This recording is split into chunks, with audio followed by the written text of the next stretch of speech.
Thanks for watching The 9. All right, our very own Roop Raj, on the show he once co-hosted for many years. Roop, welcome back to The 9. Yeah, Do you long to be back, Roop? I like the early 9. morning. I like watching The 9. I like watching The 9 from home. It's much better because you can talk back to the TV from home, and your comments always fall in a very witty way. Right. Whereas when you sit here, it's a challenge. This was honestly one of the hardest shows I ever did in my career because it was a challenge. Learn a little bit about everything and know how to talk about it quickly. It was 8 years ago, I think I did the show with you, Dina. It was and fun. Lee. Yeah. You're good at it. You're so good at it. I'm all right. Good at it. So we are excited. Thank you for getting up early because you do work the late late. shift. You've got the pulse Yeah. and everything else going on at night. But we want to talk about what you recently experienced covering the inauguration. Forget about Trump for a minute. Let him talk about how difficult we have it. How hard is it to wake up at 4 in the morning and show up with your coffee and do this show? Let's talk about that for a few minutes, yes. All right, very good, very good. So first of all, when you went out to cover the inauguration, it was supposed to be outside still, or had it gotten moved inside? No, you credential weeks in advance, and the credentials we had were to be at the National Mall near the Washington Memorial, and the security there was so tight that you had to get credentialed, a month in advance or so, and so we did that, and then they started alerting us that there may be some changes, and we knew quickly that that meant that we probably wouldn't be outside. Not a huge shock. They say it's because of the weather, but if you really look at history of all of the inaugurations, there have been colder inaugurations. It wasn't solely because of that. It was because of security as well. That's my question. Could you sense a different kind of security presence there than other events in the nation's capital? I went to the State of the Union in the spring, and that's a pretty high-profile event with everybody from all over the world coming as guests at the big Capitol. The security was much tighter this time around, and every street light and every corner had some sign that told you that we were not in normal times. There were detectors and all kinds of things that were there to monitor air quality. Wow. There were people that you could tell were obviously people who were undercover, who were there to make sure that the hotels and the congressional spaces were safe. And that's a good thing. And by the way, it's great that we can't tell some of these folks from the official folks because there's undercover people doing great work each and every day. They kept that city safe despite this divisive age in politics. I think it was a great moment for America that we were able to see the peaceful transfer of power, albeit very different and almost in a COVID-like feel indoors and people watching from satellite centers and on virtual calls. But nonetheless, a lot of people were excited to be there. Thanks. Do you feel, so being there, because I thought watching it on Fox 2, it was pretty beautiful to see. It's when it goes right and you see the pomp and the circumstance and the military and all that. I mean, I found it to be quite touching. But do you feel the divisiveness that you describe? Because there's been many people who said you are the president of the entire country. Do you feel that when you're there?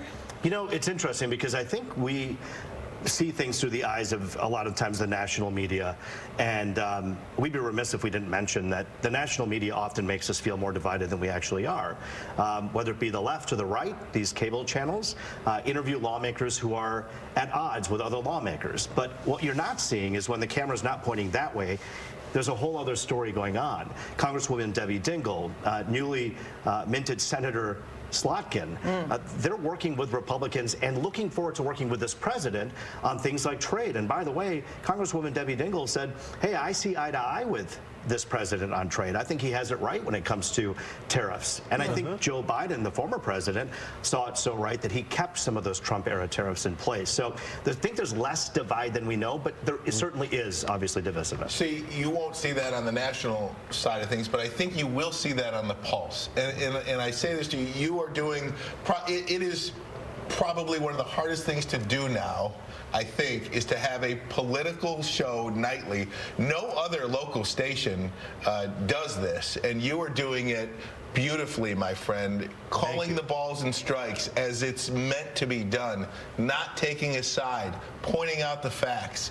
And I just think that is a remarkable thing. It's a big chance, too, because you can't make anybody happy these days. But how delicate of a job is that for you? Because that one wrong word and you're this or that. You know, I think that one thing that I learned by doing the show in the last 7 or 8 months is that you have to stop being so careful, if that makes any sense. Yes. Just come in with an intention to try to tell the truth. And when you're interviewing people here and they say something about Biden or about Kamala Harris or about Trump that you know is patently wrong, to look at them and ask them the question, how do you know that's true, or why do you say that, or challenge people. I challenge our viewers too. I think we have a clip of that. We answer viewer mail. This show is about people.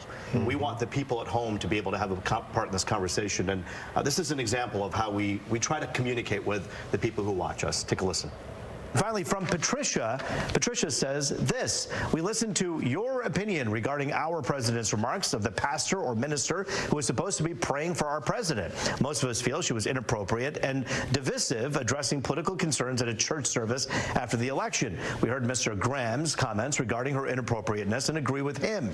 The airing of a local pastor's concerns that agrees with the left further divides this region, essentially. We don't need more rioting like the last time. Please refrain from the desire to follow in the footsteps of inflammatory remarks against our new president and be more neutral. Well, Patricia, thank you for your note.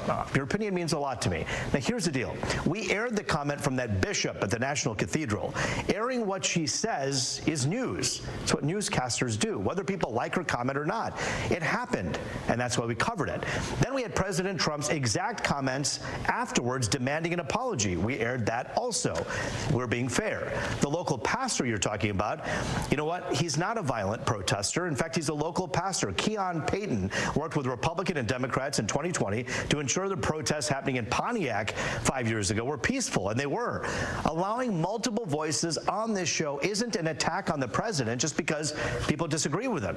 He's the leader of the free world in America, and we will always air what he says, and when controversial comments are made, we'll make sure other voices have a chance to speak up. The America that we love and benefit from isn't one where a leader remains unchallenged in the face of controversy, and that's true whether the person in office is a Democrat or a Republican.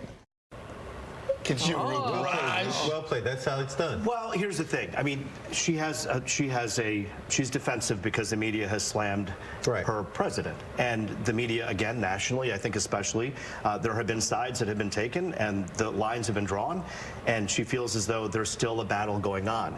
The thing that we remind everybody, he was elected by more than 75 million people. He is our president, whether you're Democrat or Republican. But on this show, not to be righteous about it, but we really do want to just say, hey, you know, if you're going to call out the media, then make it a legit call.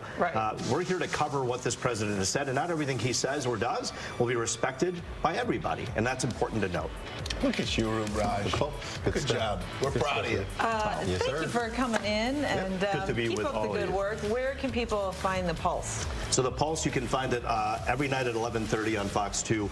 But if you'd like to watch it on your connected TV, there's a spot for the Pulse as well. We've got it. It's Fox the new Fox logo. It's on your phone. Watch it on your Download phone. it today, right now, for free. Very nice. I had it The first. bosses are watching. No, but you can certainly watch it online as well. All the episodes are right there. Great to be with you guys. You want to stay and hang out and talk about some